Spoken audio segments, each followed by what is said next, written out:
Salut! Aujourd'hui, je vais vous présenter ma pile à lire pour l'automne. Je sais pas vous, mais moi, je suis très prête pour la fraîcheur de cette nouvelle saison. C'est parti!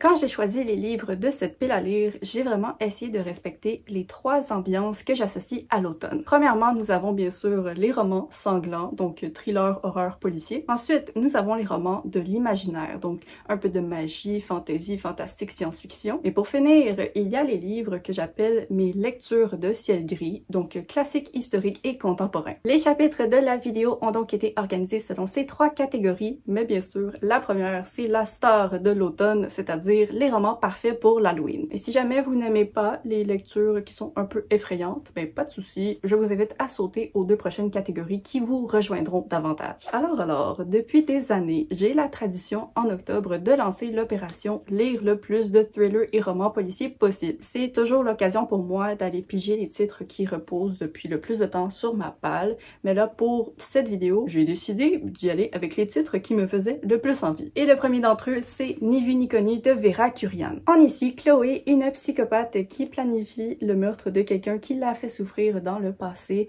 mais juste comme elle approche la fin de ses préparations, une de ses propres connaissances est retrouvée assassinée. Et donc, Chloé commence à réaliser qu'elle est en fait la cible d'un assassin elle-même qu'elle ne connaît pas. Donc, elle va devoir essayer de trouver c'est qui veut la tuer pendant que elle veut tuer quelqu'un. Je suis vraiment curieuse de lire ce livre, particulièrement parce que dans le résumé, c'est mentionné que Chloé a un QI très élevé. Et ça, c'est quelque chose qui soit rend une lecture vraiment très fascinante, soit ça peut être très lourd si l'intelligence est représentée de manière un peu snob ou mal faite. Donc j'espère vraiment que ce sera une lecture électrifiante. Le prochain livre, c'est Meurtre mode d'emploi de Holly Jackson. J'hésite toujours à lire des thrillers jeunes adultes parce que j'ai souvent été déçue par le passé, mais là, j'ai tellement entendu d'avis positifs comme ça ne se peut pas que j'ai été obligée de l'ajouter à ma palle. Ça parle d'une étudiante qui décide de se mettre à enquêter sur une affaire déjà résolue dans le passé où en fait le meurtrier s'était enlevé la vie après avoir été découvert, mais elle soupçonne qu'en fait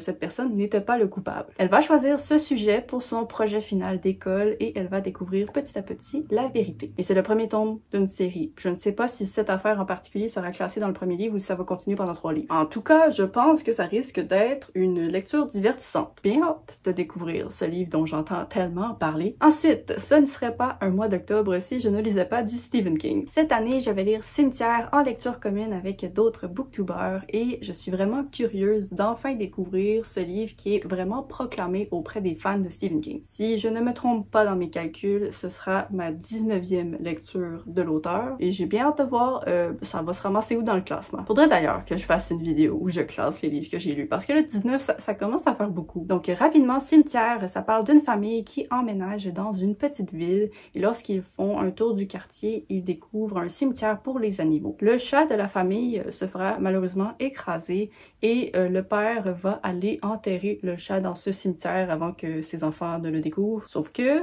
le chat va revenir vivant, mais pas tout à fait le même. Je vous avoue que ce résumé en lui-même, c'est pas le genre de truc qui m'intéresse le plus. Si c'était pas de tous les avis positifs que j'avais lus, je pense que je l'aurais peut-être mis dans ma liste des livres de Stephen King pour lesquels j'ai moins d'intérêt. Donc je vais voir, est-ce que le livre est capable de me vendre le résumé? Par après, je vais lire Arrêtez-moi de Lisa Gardner. J'en ai récemment parlé dans mon book haul, donc je vais pas trop m'attarder dessus, mais c'est un roman policier avec un résumé qui commence par la phrase suivante. Que feriez-vous si vous connaissiez le jour et l'heure exacte de votre mort? Pour Charlie Grant, ce sera le 21 janvier à 8 heures précises dans 4 jours. Je ne veux pas en savoir plus, je veux juste me lancer dedans. Honnêtement, j'ai tellement hâte de le lire suite à l'avis positif de MH la lectrice que c'est possible que je triche et que je le lise en septembre. Et là, je sais que l'automne commence à la fin septembre, mais moi en septembre, je lis des séries. Si vous me voyez lire autre chose que des séries, tapez-moi dessus. Tapez pas trop fort, s'il vous plaît. Le prochain titre, c'est Il était deux fois de Franck Tillier. Ce qui est drôle avec ce titre, c'est que j'ai ajouté le manuscrit inachevé et Il était deux fois à ma palle en même temps, sans savoir que c'était les livres d'une même série. Heureusement pour moi, j'ai lu le premier, donc le manuscrit inachevé, en premier. Donc là, c'est l'heure de lire la suite, et pour ce qui est du résumé, c'est un petit peu compliqué à expliquer, mais ça sonne très intriguant. On parle d'une disparition de petite fille suite à laquelle son père policier s'est lancé à sa recherche. Pendant son enquête, il a loué une chambre d'hôtel à quelque part, et lorsqu'il s'est réveillé le lendemain matin, il s'est fait annoncer qu'en fait, c'était 2020 et que ça faisait 12 ans que sa fille était disparue. Hein? Je sais pas qu'est-ce que ça signifie, mais je suis très intriguée de le découvrir. Le prochain livre, c'est un thriller qui s'intitule The Paris Apartment de Lucy Foley. J'avais lu la précédente publication de l'autrice qui s'appelait The Guest List et j'avais bien apprécié, j'avais donné 3.5 étoiles. Et donc, dans ce livre-ci, on suit une femme qui a besoin de renouveau dans sa vie, donc elle va déménager à Paris temporairement dans l'appartement de son frère. Sauf que lorsqu'elle arrive, l'appartement est vraiment luxueux, beaucoup plus que ce que son frère devrait être capable de se payer, et ce dit frère est nulle part. Il est introuvable. Et donc plus le temps passe sans nouvelles de son frère, plus elle commence à fouiller sur sa situation et elle découvre des choses. Je sais que c'est un livre avec beaucoup de perspectives de personnages différentes, mais j'ai aucune idée ces personnages sont qui. Parce que le résumé, il parle juste de la fille, de son frère. Mais le frère est pas là. Je sais qu'il y a des gens qui ont pas trop aimé les perspectives différentes, mais parfois c'est quelque chose que je suis capable d'apprécier si c'est bien fait, donc à voir. Et voilà, c'en est tout pour mes lectures planifiées du mois d'octobre. C'est possible que je lise d'autres thrillers, romans policiers que ceux-là, mais ceux dont je viens de parler, ce sont ceux sur lesquels je mets la priorité. Et donc maintenant, passons au roman de l'imaginaire. Premièrement, nous avons And I Darken de Kiersten White, qui est une fantaisie jeune adulte. Ça fait longtemps que je la procrastine parce que je l'avais un peu ajoutée au hasard à ma palle, mais là récemment, j'ai lu une autre série de l'autrice qui s'appelait Mind Games et il y avait des défauts, mais ça a quand même été un moment agréable. Donc là, je me suis dit, hey, cette Kiersten White mérite une deuxième chance. Et aussi, j'ai entendu Estelle en parler très positivement, donc j'ai bon espoir. C'est le premier tome d'une trilogie dans laquelle on suit une princesse qui planifie sa revanche contre l'Empire qui fait d'elle et de son frère des pions depuis des années. Ils vont rencontrer un garçon qui se trouve à être l'héritier de cet empire qu'ils veulent détruire et ils vont former un trio un peu toxique qui va tester les limites de l'amitié, la loyauté et l'amour. J'aimerais vraiment aimer ça. J'aimerais ça aimer ça. Ensuite, un livre qui est littéralement un des plus vieux vétérans de ma palle. Je pense que c'est le 5e plus vieux livre que j'ai et c'est Hyperion de Dan Simmons. Il y a des incontournables de la science-fiction qu'il faut absolument lire une fois dans sa vie et je considère que cette série en fait partie. Hyperion, c'est le nom d'un monde où se trouve une créature qui a des rôles différents pour bien des gens. Il y a ceux qui la vénèrent,